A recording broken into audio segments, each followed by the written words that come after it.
The Lord be with you. And with your spirit. A reading from the Holy Gospel according to John. Glory to you, Lord.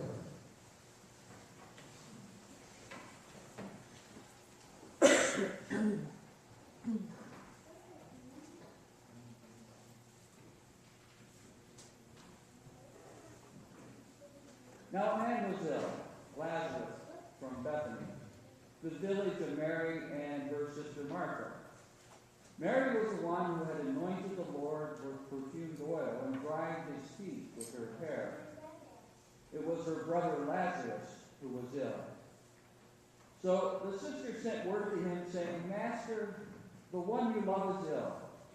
When Jesus heard this, he said, This illness is not to end in death, but it is for the glory of God, that the Son of Man may be glorified through it. Now Jesus loved Martha and her sister and Lazarus.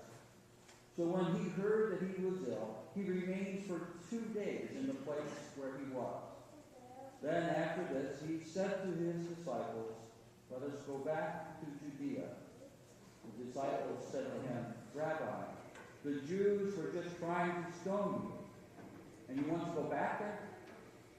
Jesus answered, Are there not 12 hours in a day? If one walks during the day, he does not stumble, because he sees the light of this world. But if one walks at night, he stumbles, because the light is not in him. He said this, and then told them, Our friend Lazarus is asleep, but I am going to awaken him. So his disciples said to him, Master, if he is asleep, will he be saved? But Jesus was talking about his death, while they thought he meant ordinary sleep. So then Jesus said to them clearly, Lazarus has died, and I am glad for you that I was not there, that you may believe. Let us go to him. So Thomas, called Didymus, said to his fellow disciples, Let us also go to die with him. When Jesus arrived, he found that Lazarus had already been in the tomb for 4 days. Now Bethany was near Jerusalem, only about 2 miles away. And many of the Jews had come to Martha and Mary to comfort them about their brother. When Martha heard that Jesus was coming, she went to meet him, but Mary sat at home. Martha said to Jesus, Lord, if you had been here, my brother would not have died. But even now I know that whatever you ask of God, God will give you.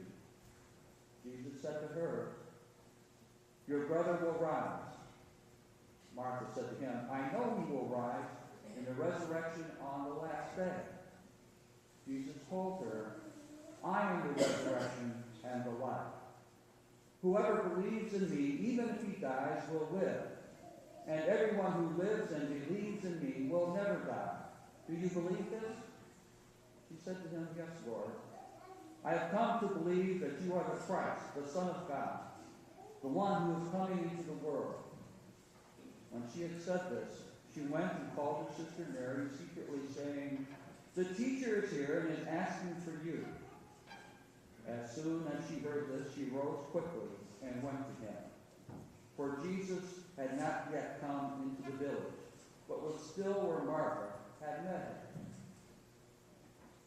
So when the Jews who were with her in the house comforting her saw Mary get up quickly and go out, they followed her, presuming that she was going to the tomb to weep there. When Mary came to where Jesus was and saw him, she fell at his feet and said to him, Lord, if you had been here, my brother would not have died. When Jesus saw her weeping and the Jews who had come with her weeping, he became perturbed and deeply troubled, and said, Where have you laid him? They said to him, Sir, come and see. And Jesus wept. So the Jews said, See how he loved him? But some of them said, Could not the one who opened the eyes of the blind man have done something so this man would not have died? came to the tomb. There was a cave, and a stone lay across it. Jesus said, "Take away the stone." Martha, the dead man's sister, said to him, "Lord, by now there will be a stench. He has been dead for 4 days." Jesus said to her, "Did I not tell you that if you believe, you will see the glory of God?" So they took away the stone. And Jesus raised his eyes and said, "Father, I thank you for hearing me. I know that you always hear me, but because of the crowd here I have said this, that they may believe that you sent me." And when he had said this, he cried out in a loud voice, "Lazarus, come out!" The dead man came out, tied hand and foot with burial bands, and his face was wrapped in cloth. So Jesus said to them, "Untie him and let him go." Now many of the Jews who had come to Mary and seen what he had done began to believe in him. The Gospel of the Lord.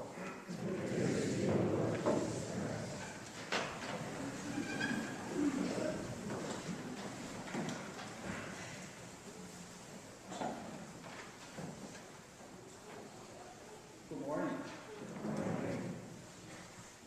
I want to relate to you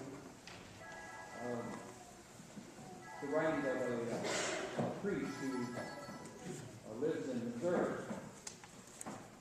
And hopefully you'll see my connection a little later. Quote, "It will probably come as no surprise to you to hear me say that when people come to talk to me in private, they usually want to discuss some sort of difficulty they're facing. Most men and women don't take the time out of their busy days to schedule a meeting with me simply to tell me how great everything is going. In the back of church, yes. In private, not so much. No, when someone comes to me and says, 'I need to talk to you about something,' it usually is of a more serious nature. You can probably imagine that most common topics are what they are. Many people come to me and ask advice or discuss something regarding a romantic relationship of some sort, often marriage. Others come to talk about serious problems their children are having. Some wrestle with difficult choices they have to make regarding work or elderly parents. Many are just weighed down by the busyness of life and worry about whether or not they can juggle it and not lose themselves in the process. And quite a few come to talk simply because they feel that they are in a bad space spiritually, feeling it hard to pray, or wondering if this thing we call faith makes any sense at all. I can assure you that I am not exempt from these same kinds of feelings. A get out of your problems free card, unfortunately, does not come with ordination. My hopes, dreams, concerns, and fears are probably not that much different from yours. At times, my parish responsibilities, both administrative and pastoral, are so great that it feels as if I'm being buried under a mountain of work. Other times, I get emotionally brought down by the number of negative emails that come my way, and conversely, the lack of positive ones. Often I worry about all sorts of things. Something I said or some piece of advice I gave to a parishioner. Did I do the right thing? What could or should I have done differently? Am I being the kind of shepherd this community needs? Sometimes I even wonder how my life might have been different had I chosen a different path. wife, children, a 3-bedroom house with a white picket fence. You get the idea. End quote. When Jesus arrived, he found that Lazarus had already been in the tomb for 4 days. Almost every problem or difficulty we face in life has 2 aspects.